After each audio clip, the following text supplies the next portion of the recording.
thunder split the African sky as war drums echoed across the golden plains of Wakanda.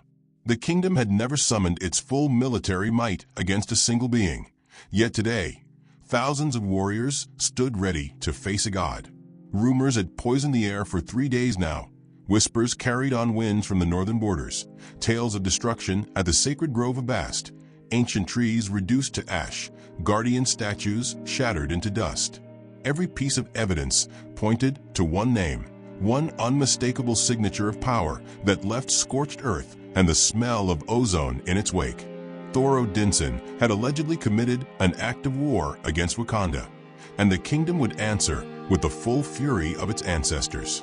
King T'Challa stood atop the royal platform overlooking the assembled forces, his vibranium suit absorbing the sunlight, transforming it into potential energy that hummed beneath the surface.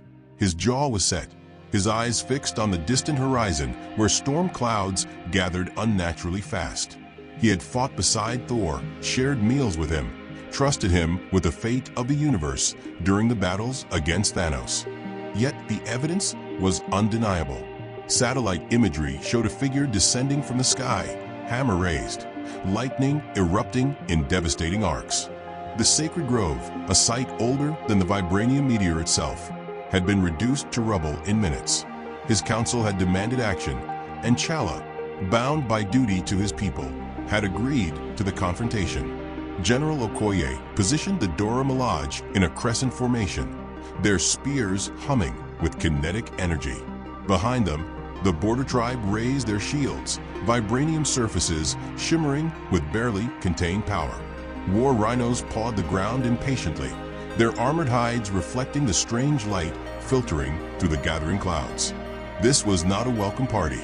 This was an execution squad designed to bring down a god.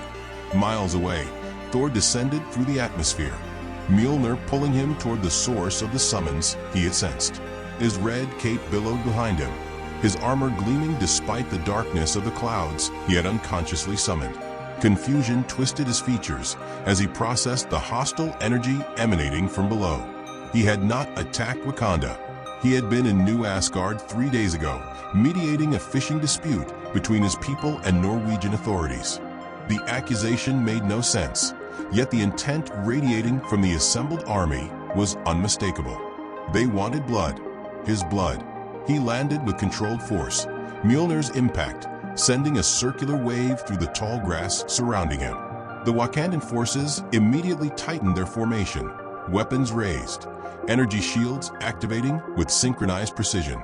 Thor's grip on his hammer tightened instinctively, electricity dancing across his knuckles, but he forced himself to remain still. These were allies, friends, people he had fought alongside against cosmic threats. Whatever had happened, there had to be an explanation. T'Challa stepped forward, his mask retracting to reveal eyes burning with controlled rage. His voice carried across the distance with perfect clarity, amplified by technology woven into his suit. He spoke of the sacred grove, of the destruction witnessed by surviving priests, of the unmistakable energy signature that matched Thor's power exactly.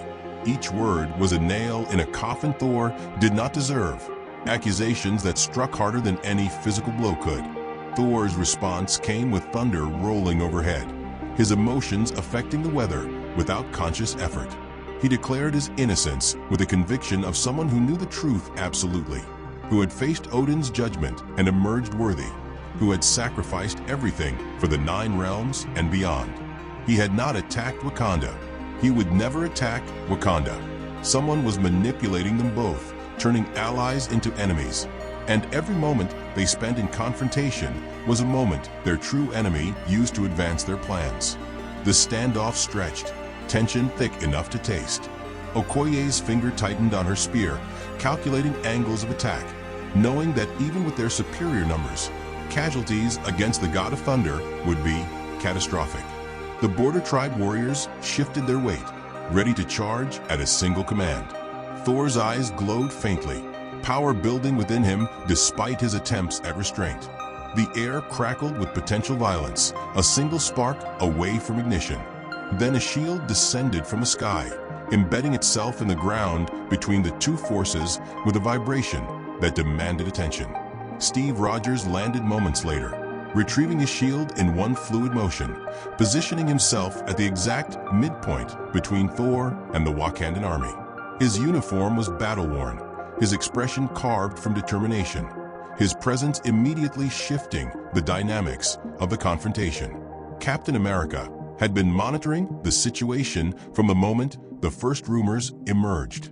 His network of contacts had flagged the inconsistencies, the too perfect evidence, the convenient timing of the attack coinciding with Thor's documented absence from Earth. Someone wanted this war, needed this war, and Steve Rogers would not allow manipulation to destroy alliances forged in the fires of universal conflict. His voice cut through the tension with surgical precision. He acknowledged Wakanda's pain, validated their anger, respected their right to demand answers. But he also presented facts that complicated the narrative. Timestamps that placed Thor in Norway during the attack. Energy readings that showed subtle differences from Thor's natural signature. Patterns that suggested sophisticated imitation rather than genuine Asgardian power. He was not asking them to abandon their pursuit of justice. He was asking them to pursue the right target. Chalias' eyes narrowed as he processed the information. His own scientists had noted anomalies in the energy readings, but had attributed them to the interaction between Asgardian power and Wakandan vibranium. Now, presented with Rogers' evidence, alternative explanations emerged. The Black Panther had not survived this long by ignoring possibilities, and the possibility that Wakanda was being manipulated into destroying a valuable ally demanded consideration. Thor lowered Mjolnir slightly, the gesture both acknowledgement and offering. He proposed a joint investigation, Wakandan scientists working alongside Asgardian knowledge, Captain America coordinating the effort. If he was guilty, he would submit to Wakandan justice without resistance. But if someone had framed him, that someone was still out there, likely watching this confrontation with satisfaction, waiting for the bloodshed that would weaken Earth's defenders. From the shadows of a nearby mountain range, eyes indeed watched with growing frustration. The figure known only to a select few, as the architect, had spent months preparing this moment. The technology required to replicate Thor's energy signature had cost fortunes. The intelligence needed to identify the sacred grove's significance had required years of infiltration. The timing had been calculated to maximize emotional response and minimize rational analysis. Everything had been perfect until Captain America interfered. The architect's fingers danced across holographic controls, activating contingency protocols. If the heroes would not destroy each other through deception, they would be destroyed through direct assault. Hidden devices planted across the region hummed to life, energy collectors that had been siphoning vibranium radiation for months, storing power for exactly this moment. The first phase had failed, but the second phase would be unstoppable. Back on the plane, the heroes had reached a tentative agreement. Wakandan forces would stand down from attack posture while the investigation proceeded. Thor would remain in Wakanda as both guest and suspect, a compromise that satisfied neither side completely but prevented immediate bloodshed. Captain America would coordinate with international resources to track the source of the frame job. It was not peace, but it was not war. Then the ground shook with unnatural force, and the sky tore open with light that was not lightning. Energy constructs materialized across the landscape, massive geometric shapes that pulsed with stolen vibranium power, their surfaces reflecting the horrified faces of warriors who recognized their own kingdom's energy being weaponized against them. The architect had revealed their hand, and the game had changed entirely. Thor reacted first, instinct overriding diplomacy, as Mjolnir sang through the air toward the nearest construct. Lightning erupted from the impact point, shattering the geometric surface into 1,000 fragments. But the pieces immediately began reforming, drawing on the seemingly endless power being channeled from hidden collectors. This was not a simple attack. This was a siege engine designed to overwhelm through attrition, to exhaust even godly stamina through constant regeneration. Chalias' tactical mind shifted instantly from confrontation to coordination. He barked orders to his forces, directing the Dora Milaje to protect civilian evacuation routes, sending the border tribe to identify and disable the energy collectors feeding the constructs, positioning himself at Thor's side despite the lingering mistrust. The enemy of his enemy was now his ally, at least until this immediate threat was neutralized. Captain America's shield became a blur of motion, deflecting energy beams that the constructs began firing indiscriminately. His body moved with peak human perfection, every dodge and strike calculated to maximum efficiency, every throw of his shield designed to protect the maximum number of people. He shouted coordinates to Wakandan forces, identifying weak points in the construct formations, creating opportunities for concentrated attacks. The battle that followed would later be described by survivors as beautiful and terrifying in equal measure. Thor became a storm given human form, lightning cascading from the sky in controlled devastation, Mjolnir returning to his hand with each throw only to be launched again at new targets. T'Challa moved like liquid shadow, his claws tearing through construct surfaces, his suit absorbing their energy attacks and redirecting the power back at them. Captain America anchored the defensive line, his shield and tactical genius creating a zone of safety that allowed Wakandan warriors to regroup and counterattack. But the architect had prepared for heroic resistance. The constructs began adapting, their surfaces shifting to absorb lightning rather than shatter from it, their attack patterns adjusting to predict the trajectories of thrown shields, their regeneration accelerating faster than the heroes could destroy them. More concerning, illusions began manifesting across the battlefield, false images of fallen allies designed to distract and demoralize, phantom attacks that forced defensive reactions against threats that did not exist. Okoye nearly fell to the deception, spinning to protect her king from an attack that never came while a real construct advanced on her unprotected flank. Only Thor's intervention saved her, a lightning bolt obliterating the genuine threat while she recovered from the psychological manipulation. The lesson was immediate and painful. They could not trust their senses in this fight. Captain America recognized the pattern of the illusions, the slight delay between real and false images, the way the phantoms never quite interacted correctly with environmental elements like grass movement or shadow casting. He began calling out warnings, his voice cutting through the chaos with information that allowed warriors to distinguish truth from deception. It was not perfect, but it reduced casualties significantly. T'Challa located the first energy collector, a device buried beneath an ancient baobab tree, its surface covered in stolen vibranium plating that allowed it to interface with Wakanda's unique energy grid. His claws tore through the casing, disrupting the power flow to a cluster of constructs that immediately began weakening. He transmitted the device's signature to his forces, giving them a target profile to search for across the battlefield.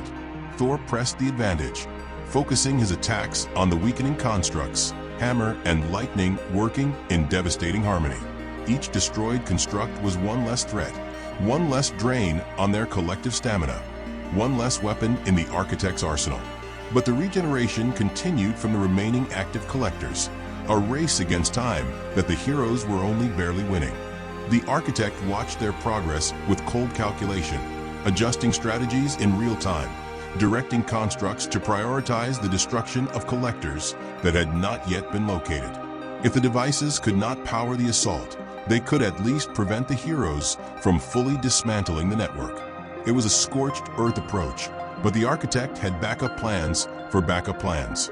Hours passed in continuous combat, the sun tracking across the sky as the battle raged without pause. Thor's strikes became slightly slower, the effort of maintaining combat intensity taking its toll even on Asgardian physiology. T'Challa's movements remained precise, but covered less ground with each passing minute. Captain America's throws carried fractionally less force, his healing factor struggling to keep pace with the accumulated damage of endless fighting. Yet they did not stop. They could not stop. Behind their defensive lines, Wakandan civilians sheltered in reinforced bunkers, children crying in fear, while parents whispered reassurances they did not fully believe. The heroes fought not for glory or victory, but for those innocent lives that depended on their endurance. The breakthrough came from an unexpected source. Shuri, working from her laboratory while monitoring the battle remotely, identified the frequency pattern the collectors used to communicate with each other.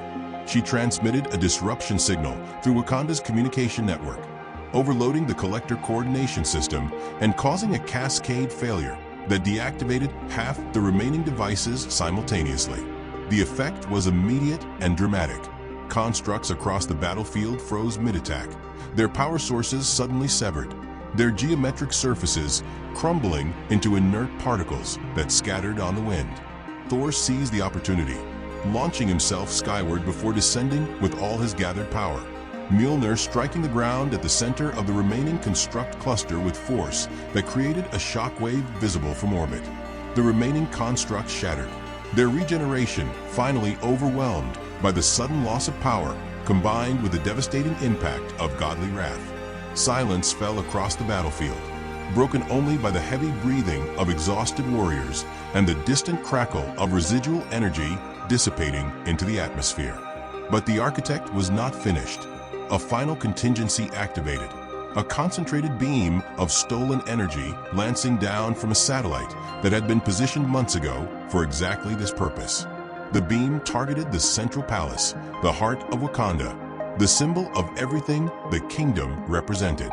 If the constructs could not destroy the heroes, perhaps destroying their home would break their spirit.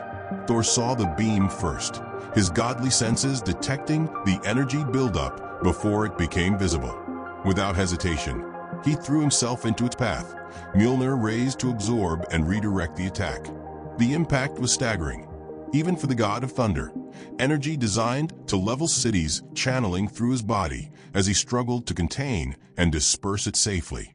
Lightning exploded from his form in all directions, controlled bursts that distributed the deadly power across the empty plains rather than allowing it to reach inhabited areas. Captain America reached him first as Thor crashed to Earth, Mjolnir smoking in his grip, his body barely conscious but alive.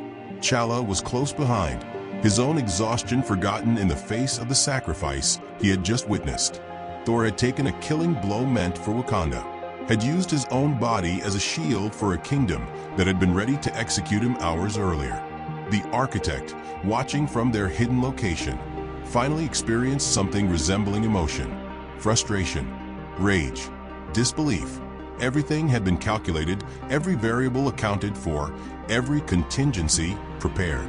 Yet the heroes had survived through something the architect had never factored into their equations. They had survived through trust, through sacrifice, through the inexplicable willingness to suffer for strangers and former enemies alike. The satellite that had fired the beam was already being targeted by Wakandan defenses, Shuri's brilliant mind having traced the attack to its source within seconds. The weapon was destroyed before it could fire again, its debris becoming a brief meteor shower over the Atlantic Ocean. The architect's resources were depleted, their plans unraveled, their carefully constructed schemes reduced to ashes. In the aftermath, as medical teams tended to the wounded and engineers began assessing the damage, something unexpected emerged from the chaos. Trust. Real, tested, proven trust that could only be forged in the crucible of shared suffering.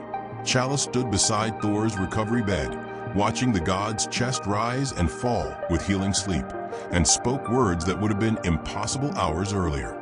He acknowledged the manipulation, accepted the evidence of Thor's innocence, and apologized for the rush to judgment that had nearly cost them everything. More than that, he offered alliance, true alliance, the kind that came with open borders and shared resources and mutual defense pacts. Wakanda had seen Thor's character proven in action, and the Black Panther's word was absolute. Captain America watched the reconciliation with quiet satisfaction. This was why he fought not for the violence itself, but for moments like these when understanding triumphed over fear.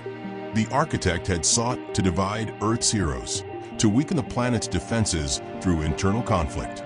Instead, the scheme had forged bonds stronger than existed before.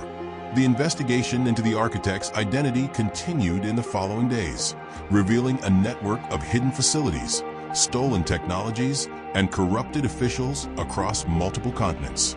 The mastermind themselves remained elusive, but their resources had been severely damaged, their timeline disrupted, their advantage neutralized.